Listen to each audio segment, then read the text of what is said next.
Story world में आपका स्वागत है। आज हम आपको एक बहुत ही रोमांचक कहानी सुनाने जा रहे हैं जिसको सुन के आप लोग दंग रह जाओगे। किसी अक्लमंद इंसान ने कहा है कि दौलत आपको आजादी तो दे सकता है, मगर दौलत को पाने के लिए उसके पीछे भागना गुलामी की एक निशानी है। अगर आप हमारे चैनल पर नए हैं तो सब्सक्राइब करना ना भूलें। दोस्तों, 2021 में आए थे ट्यून मूवी को सही से समझने के लिए आपको इसकी थोड़ी बहुत जानकारी होनी चाहिए। ड्यून की कहानी आज से कई 1000 साल बाद की है, जब इंसान इतने आगे बढ़ जाते हैं कि वो पूरे यूनिवर्स को ही अपना घर बना लेते हैं। ड्यून की कहानी में बहुत से एलिमेंट्स का यूज किया गया है जो ह्यूमन हिस्ट्री और नेचर को दर्शाता है। इसमें पॉलिटिकल, इकोनॉमिकल और इकोलॉजिकल एलिमेंट्स के साथ साथ कल्चरल और रिलीजियस एलिमेंट्स का भी यूज किया गया है। ये 1961 के सेम दुए नामी नावेल पर बेस्ट है, जिसे फ्रैंक हार्बर्ट ने लिखा था, और ये डी बेस्ट साइंस नॉवेल मानी जाती हैं कि कहानी कुछ यूं है कि आज से कई 1000 साल बाद इंसान अलग अलग प्लैनेट्स पर आबाद हो जाते हैं, मगर एक सिस्टम जो खत्म नहीं होता वो है प्यूरल लॉर्ड्स का सिस्टम। मतलब कि अथॉरिटी हमेशा ही दौलतमंद लोगों के पास होती है। ऐसे ही एक एम्पायर होता है जिसका नाम सद्दाम दी है। वो सारे यूनिवर्स पर रोल करता है। मतलब जहां जहां भी इंसानों ने प्लेनेट से आबाद किए हैं, वक्त के साथ साथ कुछ इंसान इवॉल्व भी हो चुके हैं और साइंस की फील्ड में भी काफी डेवलपमेंट हुई है। खैर, जो अहम प्रड़ता उसने एक ऐसा प्लान एंड ढूंढ निकाला था जो था तो एक डिजर्टेड प्लेनेट रेगिस्तान की दुनिया, मगर वहां पर एक ऐसा सब्सटेंस पाया जाता था जिसे वहां के नेटिव लैंग्वेज में तो मिलान कह दे, मगर मोई में द स्पाइस के नाम से है। ये सब रेगिस्तान में पाया जाता है और ये इतना रेयर है कि ये यूनिवर्स में सिर्फ इसी प्लेनेट पर है।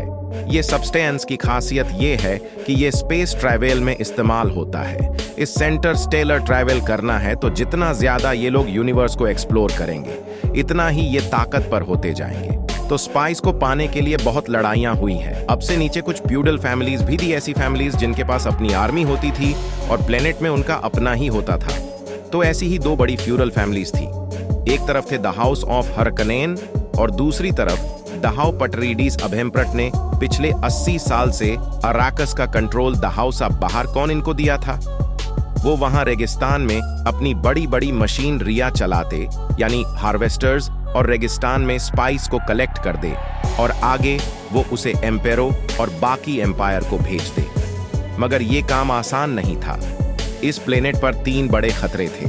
सबसे पहले तो और आकस प्लेनेट डिसर्टेड है, बहुत ही गर्म और लगभग है स्थान। यहाँ बहुत गर्मी होती है और पानी बहुत कम मिलता है।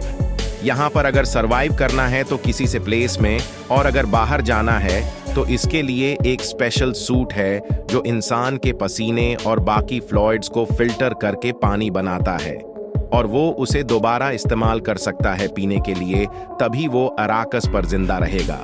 दूसरा सबसे बड़ा खतरा यहाँ के नेटिव लोगों से है, जिन्हें फ्रेमेन कहते हैं। वो लोग यहाँ बहुत सालों से यहाँ हैं। उनकी नस्लें यहाँ आबाद थी। यहाँ तक कि इस प्लेनेट के वातावरण और स्पाइस को उन्होंने अडॉप्ट भी कर लिया है, इसलिए उनकी आंखों का रंग नीला होता है। अफ्रीमैन इतने वेल्थी नहीं थे, इसलिए वो इस प्लेनेट पर चुप चुप कर रह रहे थे। हालांकि उन्होंने बहुत कोशिश की कि वो आउटसाइडर्स को यहाँ से भगा सके और अपने प्लेनेट को वापस पा सके, मगर आउटसाइडर्स के पास था कद ज्यादा होती थी, इसलिए वो उन्हें हरा नहीं पाए। तो अक्सर फ्री में और यहाँ जो आउटसाइडर्स आते थे, मतलब स्पाइसी इकट्ठा करने, उनके बीच लड़ाइयां होती। अब तीसरा और सबसे बड़ा खतरा अराकस के ऑर्गेनिज्म से है, जिसे कहते हैं, मगर बाकी सबके लिए वो है। ये रेगिस्तान में रहते हैं और ये साइज में बहुत ज्यादा बड़े हैं, इतने बड़े कि ये कई हार्वेस्टर को निगल सकते हैं। ये सैंडवर्म जो रेत के नीचे ही रहते हैं, जैसे पृथ्वी पर समंदर में भेद या बड़ी मछलियां, और ये डिसिक्रोनाइज आवाज को सुनते हैं उसकी तरफ अट्रैक्ट होते हैं। इसीलिए स्पाइस को कलेक्ट करना खतरनाक है, क्योंकि अक्सर जब बड़ी बड़ी मशीनरी या रेगिस्तान में चलती है